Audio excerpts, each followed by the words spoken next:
Hello students, आज के इस वीडियो लेक्चर में हम महाराष्ट्र बोर्ड से जो हमको क्वेश्चन बैंक मिली है इकोनॉमिक्स की, तो उसको सॉल्व करने वाले हैं क्वेश्चन बैंक को।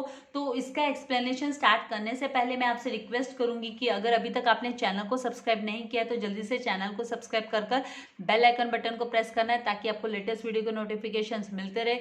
वीडियो को लाइक करना एंड शेयर करना नहीं भूलना है। तो डियर स्टूडेंट्स, यहाँ पर क्वेश्चन बैंक में जो है हमको क्वेश्चन नंबर 1 का जो पार्ट 1, 2, 3 में ऑलरेडी उसके पार्ट्स अपलोड कर चुकी हूँ। तो अगर वो वीडियोस आपने नहीं देखे हैं तो आप चैनल पर जाकर कॉमर्स एकेडमी के चैनल पर जाकर प्लेलिस्ट में आपको वो वीडियोस मिल जाएंगे। तो वो वीडियोस भी जरूर से देखिएगा, आपके लिए काफ़ी यूजफुल है। अभी हम सॉल्व करने वाले क्वेश्चन नंबर 4 जिसमें है ना फाइंड द ऑड वन है। तो फाइंड द ऑड वन में हमको फीचर्स ऑफ मैक्रो इकोनॉमिक्स यहाँ पर दिया है कि फीचर्स कौन कौन से है। तो आपको चेक करना है कि भाई कौन से फीचर्स है मैक्रो इकोनॉमिक्स के। तो price theory, slicing method and limited scope, ये सारे के सारे फीचर्स है माइक्रो इकोनॉमिक्स के। लंपिंग मेथड मैक्रो का है, तो मैक्रो इसमें फिट नहीं होता, तो मैक्रो को हमको ऑड वन आउट में लिख देना है।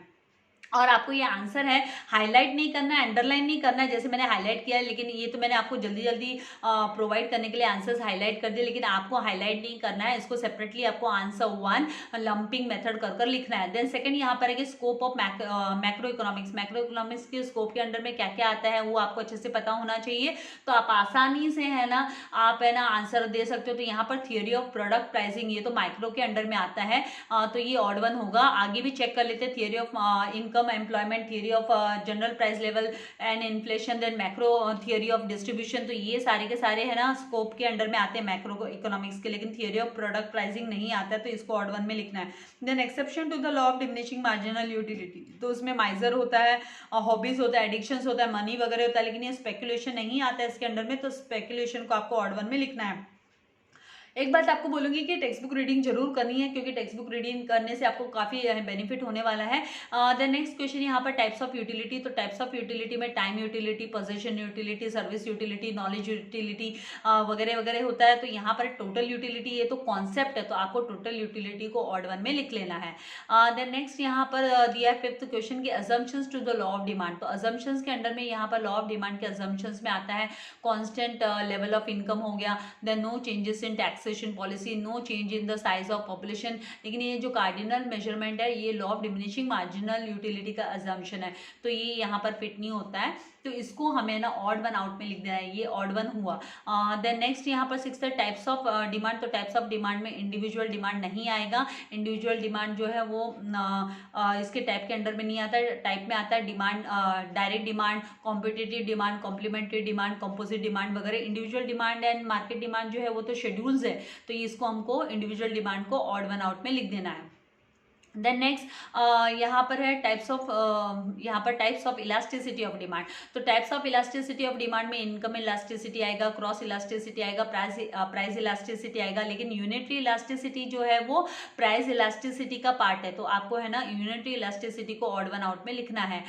देन यहाँ पर 8th क्वेश्चन है कि method of measuring price elasticity of demand. Price elasticity of demand को मेजर करने के मेथड कौन से, तो रेशियो मेथड है जिसे हम परसेंटेज मेथड भी बोलते हैं, टोटल आउटले मेथड है जिसको हम टोटल एक्सपेंडिचर मेथड बोलते हैं, एंड इनकम मेथड नहीं आएगा। ज्योमेट्रिक मेथड और पॉइंट मेथड होता है, ये जो इनकम मेथड ऑड वन में आपको लिखना है क्योंकि ये ऑड वन आउट हुआ, ये इसमें फिट नहीं होता है। Then exception to the law of demand की बात करें तो अर्जेंट नीड फॉर कैश हुआ, पेरिशेबल गुड्स हुआ, एग्रीकल्चरल गुड्स हुआ, ये सब है ना exception to the law of supply है। प्रेस्टीज गुड्स है वो exception to the law of supply नहीं है, तो आपको इसको है ना ऑड वन में लिखना है। Then cost of cost concepts, cost concepts में क्या क्या लिखना है, तो कॉस्ट कॉन्सेप्ट के अंडर में total cost, marginal cost and average cost आएगा, लेकिन प्रोडक्शन कॉस्ट है वो कॉस्ट ऑफ कॉन्सेप्ट्स नहीं है, तो इसको हमको ऑड वन आउट में लिख देना है।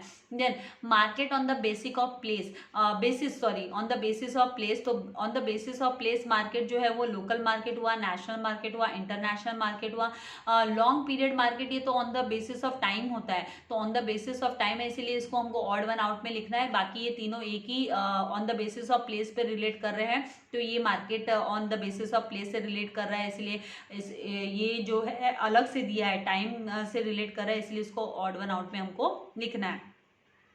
देन यहाँ पर 12th जो दिया है वो है expenditure on television, sorry selling cost. तो सेलिंग कॉस्ट के अंडर, सेलिंग कॉस्ट में क्या क्या इंक्लूडेड होता है? सेलिंग कॉस्ट में होता है एक्सपेंडिचर ऑन टेलीविजन, ब्रॉडकास्ट मतलब एडवर्टीजमेंट दिया टेलीविजन पे, होर्डिंग्स हो गए, ये भी एडवर्टीजमेंट टाइप ही हो गया, एग्जीबिशन वगैरह हो गया, तो ये भी है ना ये सारे के सारे सेलिंग कॉस्ट में इंक्लूड होते हैं। जैसे फ्री गिफ्ट्स हो गया, फ्री सैंपल्स हो गया, वो सब सेलिंग कॉस्ट में इंक्लूड होता है। लेकिन यहाँ पर ये जो मोबाइल हैंडसेट है ये है ना कोई भी किसी को देता नहीं है, ऐसे फ्री ऑफ कॉस्ट नहीं देता, नहीं बांटते हैं, राइट। तो मोबाइल सेट है ना हमको ऑड वन आउट में लिख देना है। देन नेक्स्ट यहाँ पर 13th जो है टाइप्स ऑफ इंडेक्स नंबर्स दिया है। तो टाइप्स ऑफ इंडेक्स नंबर्स में कौन कौन से टाइप्स आते हैं? तो प्राइस इंडेक्स आता है, क्वांटिटी इंडेक्स आता है, वैल्यू इंडेक्स आता है। तो यहाँ पर ये जो सिंपल इंडेक्स दिया है ये इसका यहाँ पर सिंपल इंडेक्स हमको इसके अंडर में नहीं लिखना है, सिंपल इंडेक्स इसके अंडर में नहीं आएगा क्योंकि ये कोई भी टाइप नहीं है, ये क्या है? कंस्ट्रक्शन ऑफ इंडेक्स नंबर्स है। तो आपको है ना यहाँ पर अगर स्पेशल पर्पस इंडेक्स नंबर होता तो बात अलग थी, सिंपल इंडेक्स कंस्ट्रक्शन का मेथड है, इसीलिए इसको आपको ऑड वन आउट में लिखना है। देन नेक्स्ट यहाँ पर दिया steps involve in the construction of index number.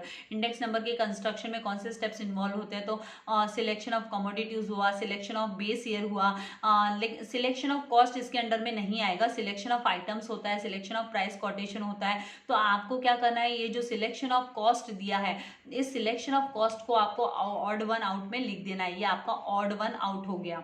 Then यहाँ पर 15th वन दिया है कॉन्सेप्ट्स ऑफ नेशनल इनकम। तो नेशनल इनकम के कौन कौन से कॉन्सेप्ट है? तो यहाँ पर GDP, NNP and GNP. GDP मतलब ग्रॉस डोमेस्टिक प्रोडक्ट, एनएनपी मतलब नेट नेशनल प्रोडक्ट, यहाँ पर net national product, and GNP मतलब ग्रॉस नेशनल प्रोडक्ट। एलआईसी मतलब life insurance corporation of India होता है। तो life insurance corporation of India ये कोई कॉन्सेप्ट नहीं है नेशनल इनकम का, तो ये आपका ऑड वन आउट हुआ, तो इसको आपको ऑड वन आउट में लिख देना है। फिर उसके बाद में नेक्स्ट हम देखेंगे तो 16th जो है उसमें क्या दिया है कि 16th बोला है यहाँ पे कि practical difficulties in measuring national income. National income को मेजर करने में जो प्रैक्टिकल डिफिकल्टीज को हम स्टैटिस्टिकल डिफिकल्टीज भी बोलते हैं।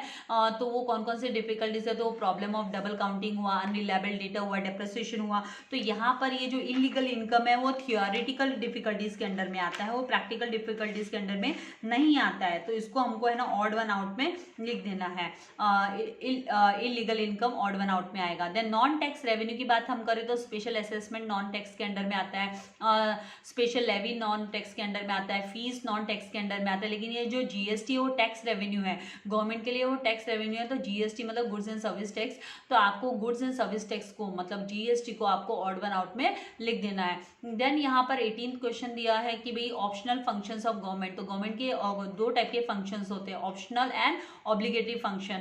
तो यहाँ पर जो है ना provision of education and health service ये ऑप्शनल फंक्शन के अंडर में आता है, सोशल सिक्योरिटी मेजरमेंट ये ऑप्शनल फंक्शन के अंडर में आता है, प्रोटेक्शन फ्रॉम एक्सटर्नल अटैक्स ये ऑब्लिगेटरी फंक्शन के अंडर में आता है, एंड वेलफेयर मेजर्स भी है ना ऑप्शनल फंक्शन के अंडर में आता है। तो यहाँ पर जो आपका ऑड वन आउट होता है वो होता है प्रोटेक्शन फ्रॉम एक्सटर्नल अटैक्स। तो एक्सटर्नल अटैक्स को हम लोगों को है ना ऑड वन आउट में आंसर में लिखना है। देन यहाँ पर 19th वन है ऑर्गेनाइज सेक्टर की बात करते हैं तो हम कोऑपरेटिव बैंक्स होते हैं, then commercial banks organise sector में आते हैं, रिजर्व बैंक ऑफ इंडिया है ना वो ऑर्गेनाइज सेक्टर के अंडर में आता है। एंड बाकी आपके जो कमर्शियल बैंक्स वगैरह जो discount and finance house of India जो DFHI है वो भी ऑर्गेनाइज सेक्टर के अंडर में आता है, DFI भी ऑर्गेनाइज सेक्टर में आता है। लेकिन ये जो है ना यहाँ पर दिया है मनी लेंडर्स ये अनऑर्गेनाइज सेक्टर के अंडर में आता है, तो इसको हमको ऑड वन आउट में लिख देना है। देन यहाँ पर 20th मतलब 20th क्वेश्चन है जहाँ पे unregulated non bank financial intermediaries कौन कौन से है। तो unregulated non bank financial intermediaries के अंडर में चिट फंड्स होता है, निधि होता है, लोन कंपनीज होता है, लेकिन इंडिजीनियस बैंकर्स नहीं होता है।